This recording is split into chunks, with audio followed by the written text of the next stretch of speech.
My Lord and my God, I firmly believe that you are here, that you see me, and that you hear me. I adore you with profound reverence. I ask your pardon for my sins and the grace to make this time of prayer fruitful. My Immaculate Mother, Saint Joseph, my Father and Lord, my guardian angel, intercede for me. Well, today we celebrate in the church the fifth day within the Octave of Christmas. Christmas is such a big feast day that we celebrate it for 8 days long. And there's been so much excitement in these last days since Christmas, whether we celebrated and started on Christmas Eve or on Christmas Day. There's so much excitement at Christmas, the birth of you, Jesus, your birthday. We celebrate your nativity. And on Christmas Day itself, we have the angels and the shepherds, the frantic search for a place to give birth. Mary and Joseph finally finding the stable, and there's so much commotion. And then again, the song of the angels and the glory and the hosts of angels, shepherds coming and visiting and adoring the Christ child. And then even within the church on the days after Christmas, we have a lot of excitement. We have a lot of exciting feast days. On Monday, we celebrated St. Stephen, Jesus, your first martyr, the first one to give his life for you. And then we celebrated St. John, the beloved disciple. And then we celebrated yesterday the Holy Innocents, those children who died in witness to you, Jesus, in Bethlehem. And so there's been so many big feast days in your saints and those who love you, Jesus. But today, this fifth day now of Christmas, is no special feast day. It's Christmas. We're still celebrating Christmas, but we don't have a special saint. We don't have all kinds of commotion. And I think today that this is just a beautiful time, Jesus, to just be with you, to just spend some quiet time with you. When a baby is born, there's obviously a lot of excitement. There's the labor and the delivery, the rush to the hospital, and then all the visits in the hospital room, if that's permitted. And people coming and seeing it, they want to meet the baby, and they want to see the baby, and so we have family and we have friends. But at a certain point, the family that had the baby goes home.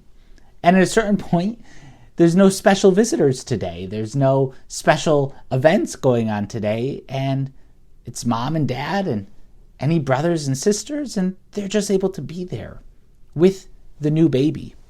And so today, we, Jesus, get to spend that time with you, to just focus on you.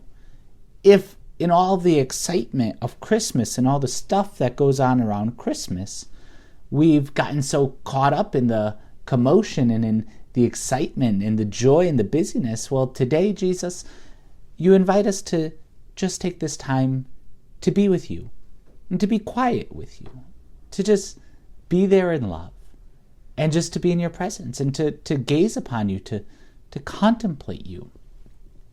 We could ask ourselves, what does a day with the newborn Christ look like? What does it look like with the new baby? What's ordinary life going to be like with this baby now in our lives?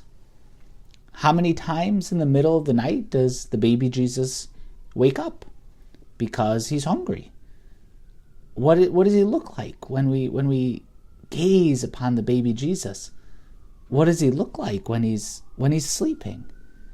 What kind of cute baby faces does he make, or the yawning, or the little baby noises, or the way his little baby hands move? We get to just watch that. Today we can just fall in love with the newborn baby Jesus again. And we can just contemplate. And in a way, too, we can just relax and be at rest, watching with Mary and with Joseph. Just being able to spend time with Jesus, with you in our life. Being able to spend that quiet, that loving time, that contemplative time with you.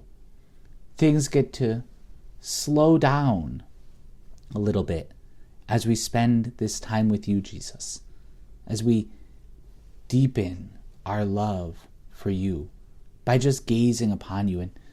And we should do this regularly in our mental prayer, in our meditations, that we can just rest with someone that we love. We can just be there with you, Jesus, and just look at you in love. Sometimes our mental prayer needs to be like a meeting. Sometimes we have an agenda. There's certain things we want to talk about. There's certain scripture passages. There's a lesson to learn or a particular point upon which we're meditating. And so it could be good at times that our mental prayer has that type of structure, like a business meeting.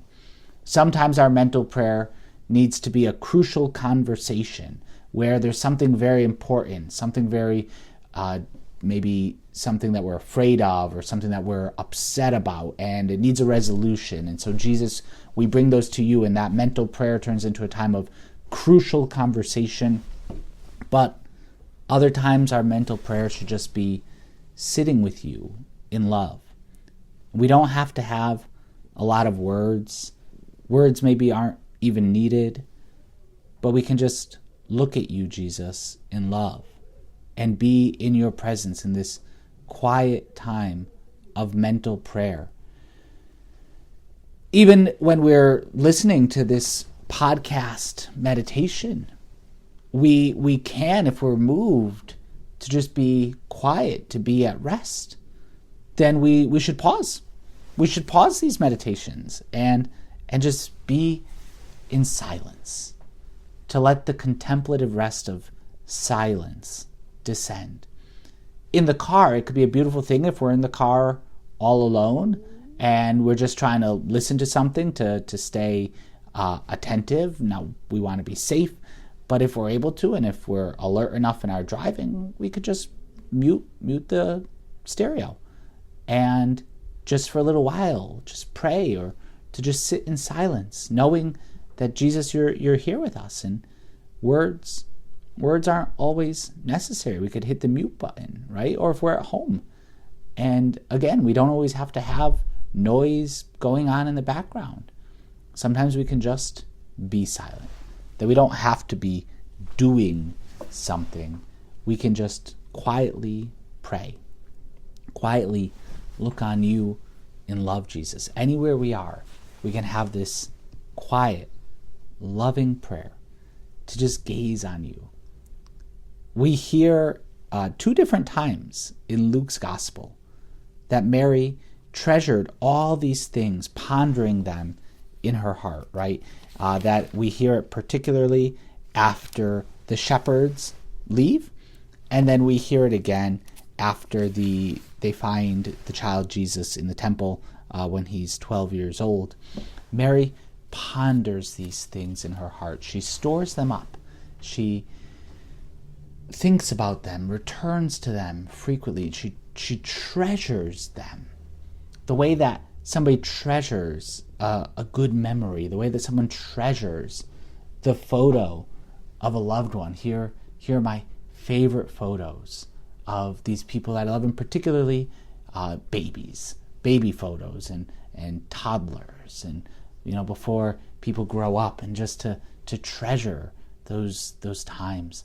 And we too can have the mental photo of you, Jesus, that we treasure it, and we ponder in our heart, and we return to it again and again, just like our mother teaches us to, treasuring these things in our hearts, that we don't just want to sit with you. Things don't always have to be chaos. Things don't always have to be having the intellectual goal of getting something done in our prayer. Today we can just be with you and just rest with you, Jesus. When these moments arise, we should have that freedom to just love you, to just gaze on you in love. And Mary, our mother, teaches us. She teaches us how to gaze on you in love. She teaches us how to treasure these things in our heart.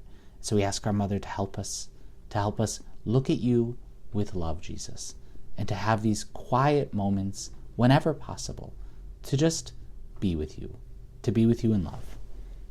I thank you, my God, for the good resolutions, affections, and inspirations which you have communicated to me in this meditation. I ask your help in putting them into effect. My Immaculate Mother, Saint Joseph, my Father and Lord, my guardian angel, intercede for me.